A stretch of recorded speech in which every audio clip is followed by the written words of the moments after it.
Assalamualaikum dan salam sejahtera semua. Hari ini, dalam video kali ini kita akan masuk topik baru, iaitu topik apa?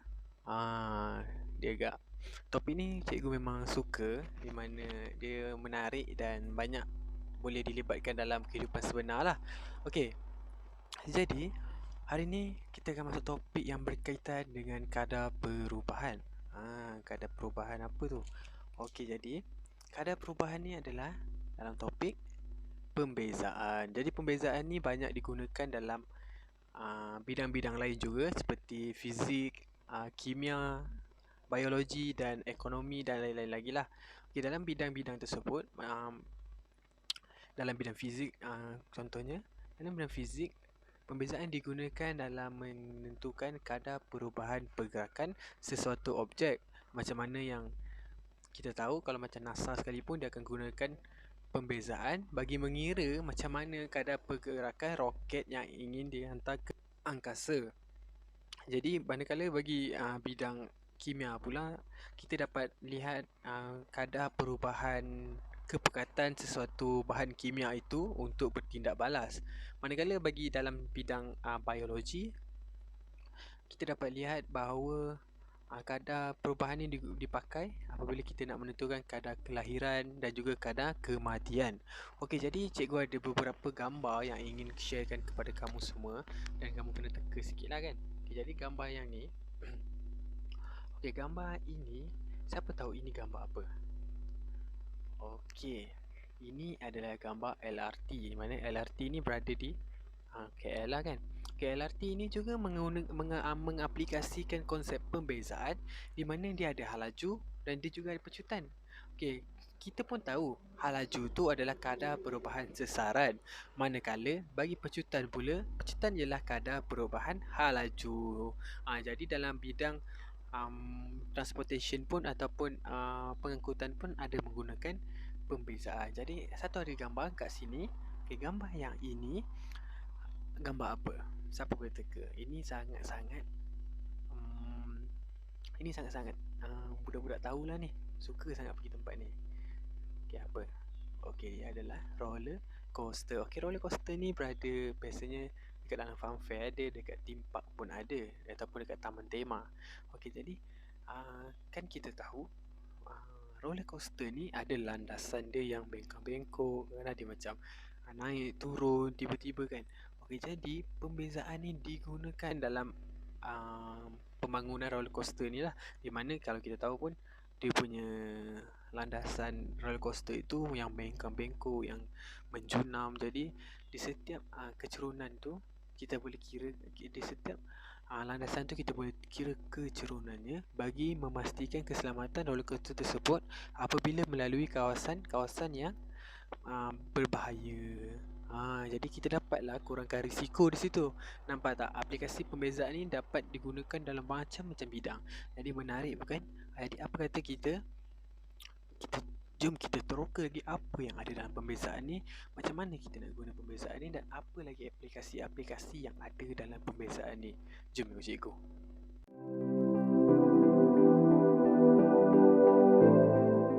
Okey, Assalamualaikum dan selamat pagi kepada semua murid-murid.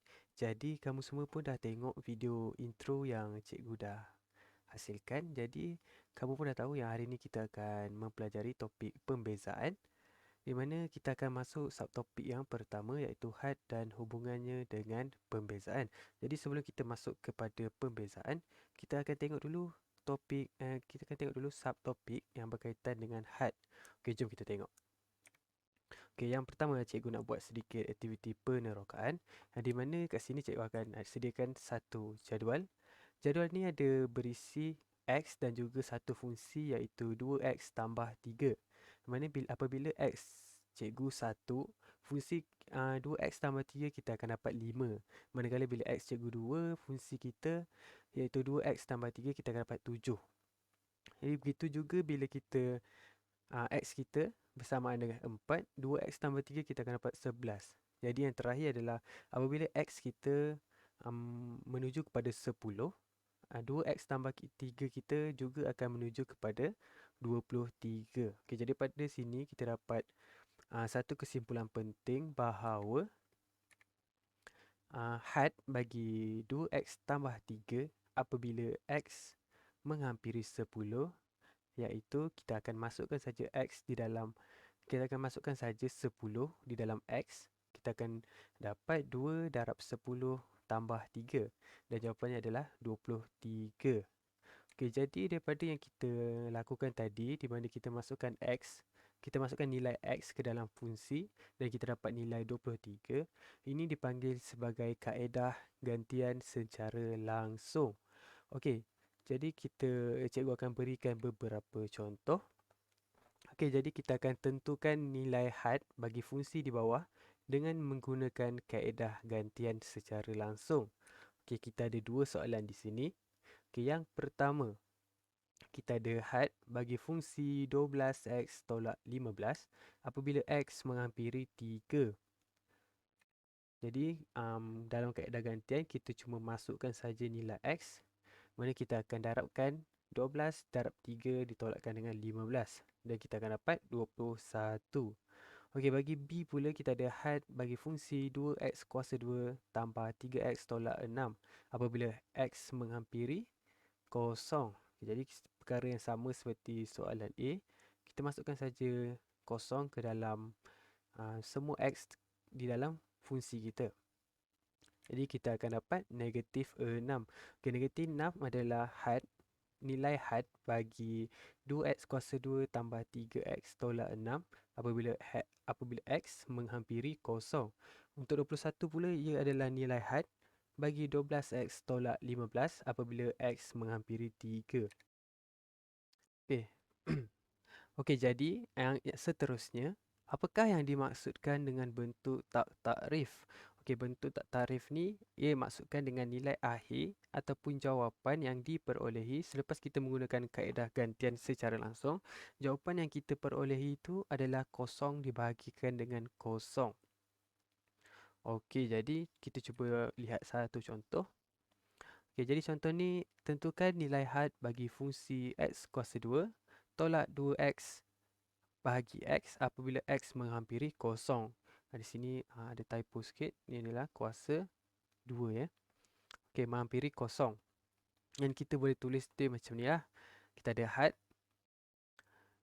x kuasa 2 tolak 2x bahagi x apabila x menghampiri 0. Dan kita akan dapat jawapan 0 bahagi 0. Mana ni yang dipanggilkan sebagai bentuk tak takrif. Jadi perkara ni tidak bolehlah sebab kita dalam kalau kita gunakan kalkulator sekalipun, apabila kita masukkan nilai 0 per 0, kita akan dapat jawapan maths error. Dan di sinilah timbulnya persoalan, bagaimana caranya kita nak menentukan nilai apabila bentuk tak takrif ni berlaku. Jadi kita tengok kat sini, kita ada dua kaedah. Iaitu yang pertama kita ada kaedah pengfakturan dan yang kedua kita ada kaedah rasionalkan. Okay, jadi kita akan tengok kepada pengfakturan dulu. Kita ambil contoh tadi di mana kita ada had x kuasa 2 tolak 2x bagi x apabila x menghampiri 0. Kita akan dapat 0 bagi 0 lah macam tadi. Jadi apabila kita faktorkan, kita akan faktorkan x itu.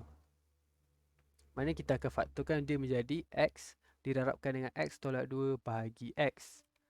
Apabila kita dah faktorkan, kita juga boleh potong atas dan bawah. Sebab perkara yang sama, dia akan jadi satu lah. Okay, jadi yang tinggal hanyalah x tolak 2. Okay, bila kita masukkan nilai untuk x, iaitu 0 ke dalam fungsi kita, kita akan dapat jawapan akhir adalah negatif 2. Jadi negatif 2 ni adalah had bagi x kuasa 2 tolak 2x bagi x apabila x menghampiri 0. Jadi nampak tak kat sini? Yang ni kalau kita buat gantian secara langsung, kita akan dapat 0 per 0. Tetapi bila kita faktorkan dia, kita akan dapat nilai yang lain iaitu nilai yang nyata, iaitu negatif 2. Begitulah cara apabila kita menggunakan kaedah pengfaktoran. Kan ada senyum kat situ. Okay, jadi dekat sini kita ada contoh yang pertama iaitu contoh A. Kita ada had bagi 2x kuasa 2 tolak 4x bahagi x apabila X menghampiri kosong. Okey, jadi kat sini kalau kita tengok, kalau kita gunakan gantian secara langsung, kita masukkan kosong dekat sini, tentu akan jadi kosong. 4 darab kosong pun kosong. Jadi dekat atas ni dah kosong. Bawah pula pun kita dapat kosong. Jadi dapatlah kita bentuk tak takrif. Jadi apabila bentuk tak takrif ni keluar, kita terpaksalah gunakan dua kaedah yang cikgu beritahu tadi lah, iaitu pemfaktoran ataupun rasionalkan. Tapi dekat sini kita nampak macam kita boleh faktorkan. Okay, jadi kita cuba faktorkan dulu. Kita ada had X menghampiri kosong. Kita faktorkan X. Mana kita akan keluarkan X? Tinggal 2X tolak 4 bahagi X. Okey, ni sama macam contoh tadi, di mana X di atas dan X di bawah ni kita boleh potong. Dan yang tinggal adalah had X menghampiri kosong, 2X tolak 4. Dan kemudian kita masukkan saja nilai X, kita akan dapat negatif 4. Jadi negatif 4 adalah nilai had bagi 2X kuasa 2 tolak 4X bahagi X apabila X menghampiri kosong. Okey, kita tengok pula ke contoh yang kedua. Okey, ni contoh B bukan A. Okey, contoh yang kedua. Kita tengok kita ada had X kuasa 2 tolak 1 dibahagikan dengan X tolak 1 apabila X menghampiri 1. Jadi kalau kita masukkan menggunakan gantian secara langsung, kita akan dapat 1 tolak 1, kita dapat kosong. Yang bawah juga kita akan dapat 1 tolak 1, juga kosong. Jadi bentuk tak takrif lah. Okay, jadi kita akan gunakan kaedah pemfaktoran, mana kat sini apa yang kita boleh buat adalah X kuasa 2 tolak 1, dia juga bersamaan dengan X tambah 1, X tolak 1. Ni yang bawah ni kita akan salin balik. Okey, jadi ni X tambah 1 didarabkan dengan X tolak 1 merupakan X kuasa 2 tolak 1 apabila dikembangkan balik. Jadi kalau kita tengok kat sini, yang sama adalah X tolak 1 di atas dan X tolak 1 di bawah. Jadi kita boleh potong. Kemudian yang tinggal adalah had X menghampiri 1, X tambah 1. Jadi bila kita masukkan, kita akan dapat 1 tambah 1 dan jawapan akhir kita adalah 2. Jadi 2 merupakan nilai had bagi X kuasa 2 tolak 1 bagi X tolak 1 apabila X menghampiri 1. Okey, jadi kita akan teruskan dengan kaedah yang kedua, iaitu rasionalkan. Okey, kat sini kita ada satu fungsi, iaitu kita ada satu fungsi mana kita ada fungsi punca kuasa 2X tambah 1, X tolak 1 dibahagikan dengan X. Okay, kita nak cari nilai dia apabila X menghampiri kosong.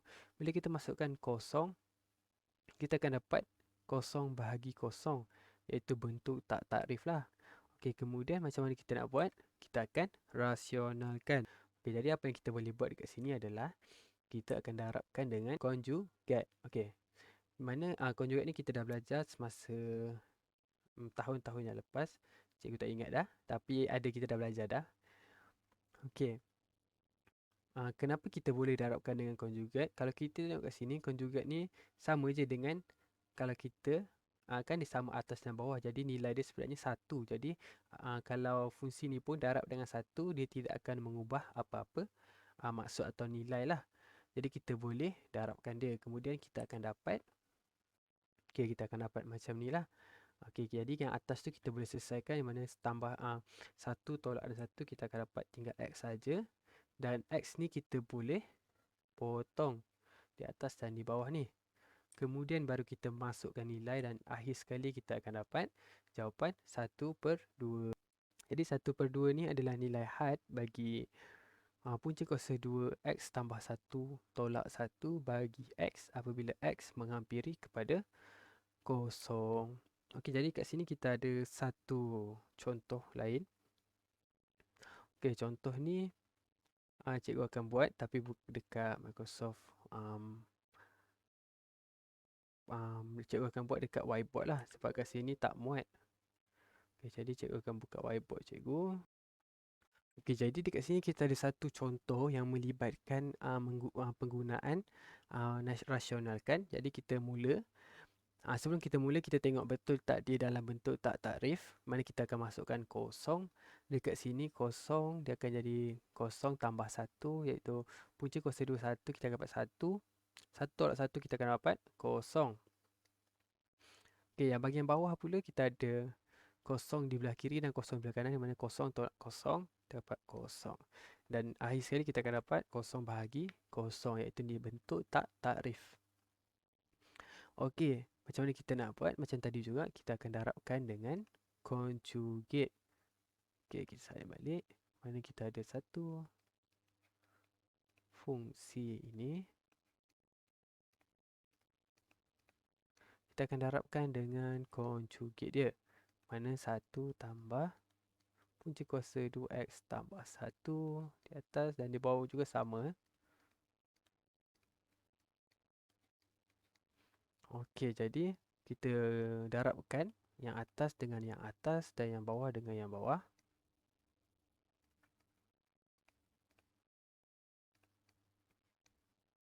Darab dengan 1 tambah punca kuasa 2x tambah 1. Okey, yang atas dah selesai, kita bagi yang bawah pula.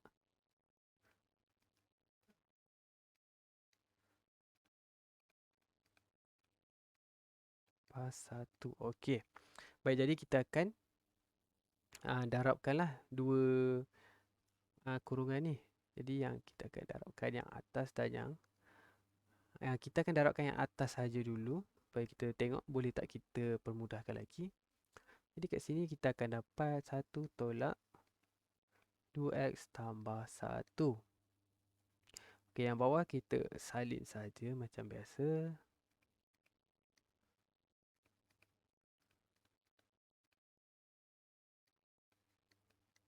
Okey, jadi cikgu bawahkan sikit. Okey, yang atas tu nampaknya kita boleh selesaikan lagi.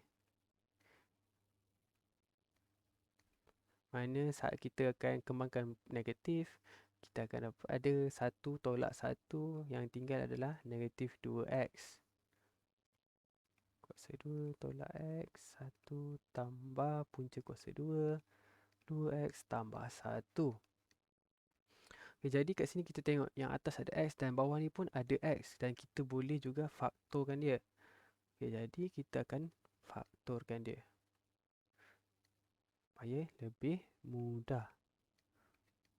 Mana kita akan faktorkan x, yang tinggal adalah 2x tolak 1. 1 tambah punca kuasa 2, 2x tambah 1. Okey, jadi apabila atas ada x, bawah ada x, kita boleh potong. Dan yang tinggal adalah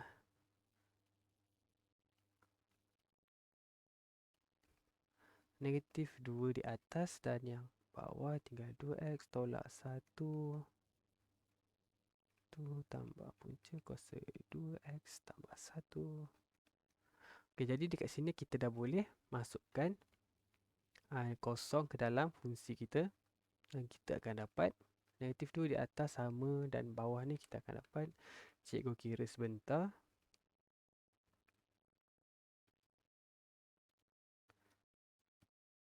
Okay, yang bawah kita akan dapat negatif 2 juga. Okay, jadi kita akan dapat jawapan akhir kita adalah 1. Okay, 1 adalah nilai had bagi fungsi 1 tolak punca kuasa 2x tambah 1 bahagi dengan 2x kuasa 2 tolak x. Macam mana? Nampak mudah bukan? Okey, jadi kita kembali kepada slide kita. Okey, jadi kita akan sambung kita punya contoh, di mana tadi cikgu hanya berikan beberapa, tak banyaklah contoh. Jadi kita akan tambah beberapa contoh lagi supaya kita dapat memantapkan lagi penguasaan kita kepada konsep yang kita pelajari hari ini. Jadi untuk contoh, kita ada 3 contoh di sini, ada A, B dan C. Di mana cikgu tak akan buat dekat PowerPoint, cikgu akan buat dekat whiteboard sebab space dia kecil, jadi susah cikgu nak tulis. Jadi cikgu dah pun tulis soalan dekat sini. Jom kita start. Okay, jadi kita mulakan dengan soalan A dahulu. Mana kita ada had bagi M tolak 3 bahagi dengan M kuasa 2 tolak 9 apabila M menghampiri 3. Okey, jadi kalau kamu tengok kat sini, kenapa cikgu pakai M? Sebenarnya dia tak kisah pun. Nak pakai X ke, nak pakai apa-apa pun boleh ubah pun boleh. Kerana dia tak menentukan apa-apa maksud sekalipun. Ia hanyalah pemboleh ubah sahaja. Jadi kita cuba. Apabila kita masukkan, kita menggunakan gantian secara langsung, kita masukkan 3 dekat sini, nanti kita akan dapat jawapan dia 0/0. Jadi tak boleh. Mana apa yang kita boleh lakukan dekat sini adalah salin balik had M beri 3.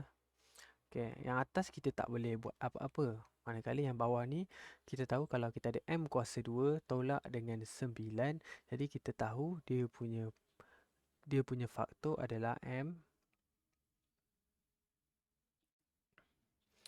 tambah 3 dan juga M tolak 3. Okey, jadi kat sini kita dah boleh nampak lah. Yang atas ada M tolak 3, bawah pun ada M tolak 3. Di mana kita boleh potongkan dia. Yang tinggal hanyalah had M approach 3 tinggal 1/M tambah 3. Dan akan jawapan kita akan masukkan nilai saja. Dari 3 tambah 3, kita akan dapat 1/6. Jadi 1/6 ini adalah jawapan bagi nilai had M tolak 3 bahagi M kuasa 2 tolak 9 apabila M menghampiri 3.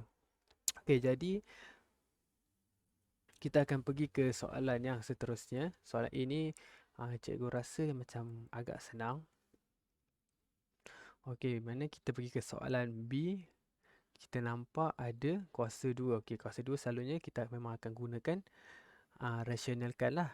Okay, tapi kita cek dulu sama ada betul ke dia bentuk tak takrif. Kita tengok ada had 9. Kalau kita masukkan nilai X, 9 tolak 9 kita akan dapat 0 kat atas. Okay, yang ini pula punca kuasa 9 kita dapat 3. 3 tolak 3 sama dengan 0. Jadi betul lah dia bentuk tak takrif. Jadi apa yang kita boleh buat ialah kita darabkan dengan conjugate. Okay, jadi lemak. Tunggu dia pula. Betul Jadi kita ada had X ambil 9. Kita darabkan dengan conjugate dia. Okey, kita darabkan conjugate. Ingat, conjugate kita kena darabkan dengan atas dan juga yang bawah. Sebab kalau tak, nanti dia tak sama.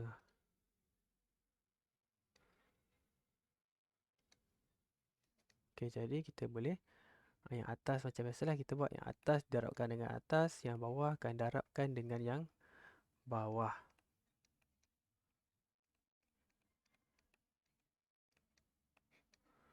Okey, yang bawah kita akan dapat 3 tolak punca kuasa X.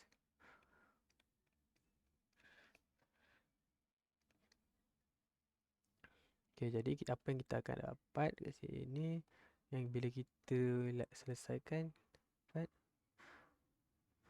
3. Okay, kita akan dapat sebenarnya ada 3 27 tolak 3X tambah 9 tolak X je X.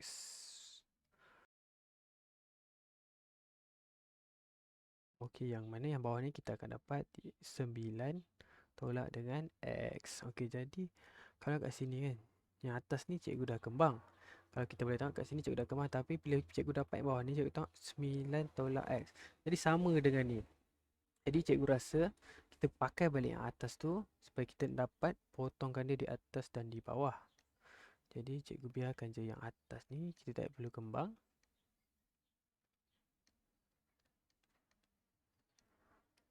Okey, bawah pun kita ada 9 tolak X. Jadi kita boleh potong yang ini. Kemudian barulah kita masukkan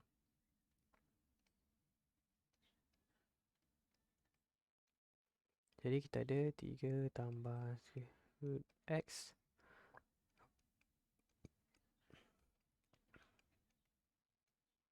Jadi kita dapat jawapan akhir kita adalah 6. Jadi 6 adalah nilai had bagi 9 tolak X bahagi 3 tolak punca kuasa 2X apabila X menuju ke arah 9. Jadi jawapan dia adalah 6. Okey, jadi kita tengok pula.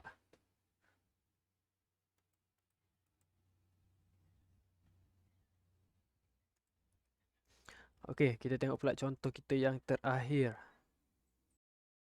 Okey, jadi soalan yang ketiga pula. Soalan ketiga ni kita akan tengok. Okey, soalan ketiga ni pula kita tengok macam kena pakai rasionalkan juga ni. Okey, jadi kita check dulu adakah dibentuk dalam bentuk tak takrif. Atas kita tengok 3 tolak 3 kita dapat kosong.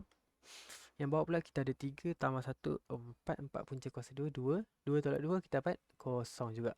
Okey, jadi betul lah. Jadi macam biasa kita akan darabkan dengan conjugate.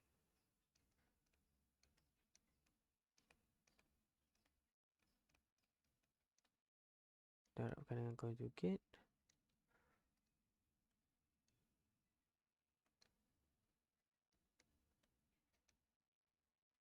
Jadi 2 tambah punca kuasa X tambah 1 bahagi perkara yang sama. Sebab ini sebenarnya mewakili sama dengan 1.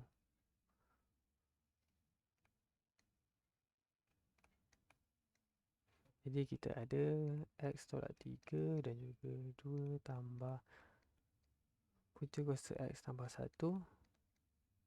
Dan di bawah pun kita ada 2 tolak punca kuasa X tambah 1.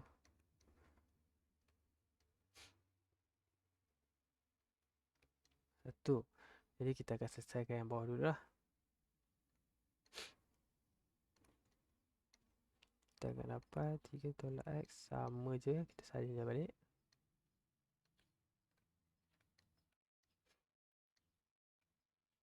Okey, yang bawah jadi kita akan dapat 4 tolakkan dengan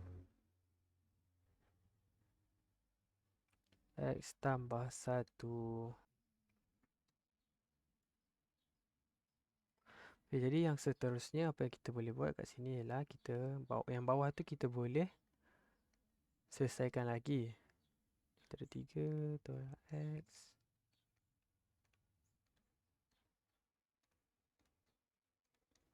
Bawah ni kita akan dapat 3 tolak X. Nampak tak? 3 tolak X sama dengan atas ni. Jadi kita boleh potongkan dia. Jadi tinggallah had X tolak 3 X menuju ke 3 dengan adalah 2 tambah punca kuasa X tambah 1. Jadi kita boleh masukkan nilai dekat sini. Kita ada 2 tambahkan dengan punca kuasa 4. Kita akan dapat 4 sebagai jawapan akhir. Okey, jadi 4 ni adalah nilai had bagi fungsi 3 tolak X bahagi 2 tolak punca kuasa 2X tambah 1 apabila X menuju ke 3. Okey, jadi cikgu rasa dah 3 contoh pun cikgu kita dah buat. Kita pun dah dapat jawapan. Jadi agak mudah cikgu rasa. Cikgu rasa agak mudah. Apa pendapat kamu semua? Bolehkah kamu ikut video ni? Jadi seterusnya kita akan pergi kepada kesimpulan. Allahu Akbar. Sedikit kesimpulan mana kita hari ini kita dah belajar cara bagaimana kita nak menentukan nilai had bagi sesuatu fungsi apabila dengan menggunakan kaedah gantian secara langsung. Okey, jadi apabila kita dah menggunakan kaedah secara langsung, kita akan dapat jawapan terus. Mana itu akan jadi jawapan akhir kita lah. Dan yang kedua, apabila kita bertemu dengan bentuk tak takrif di mana kita ada kosong bahagi kosong, iaitu max error lah. Okey, yang ini pula kita ada dua kaedah. Satu adalah kaedah pengfaktoran dan yang satu adalah kaedah pengfaktoran mana kita boleh faktorkan X. Dan yang kedua kita ada kaedah rasionalkan. Kita darabkan dengan conjugate. Jadi itu saja untuk video kali ini. Harap kita berjumpa lagi pada video yang akan datang. Terima kasih.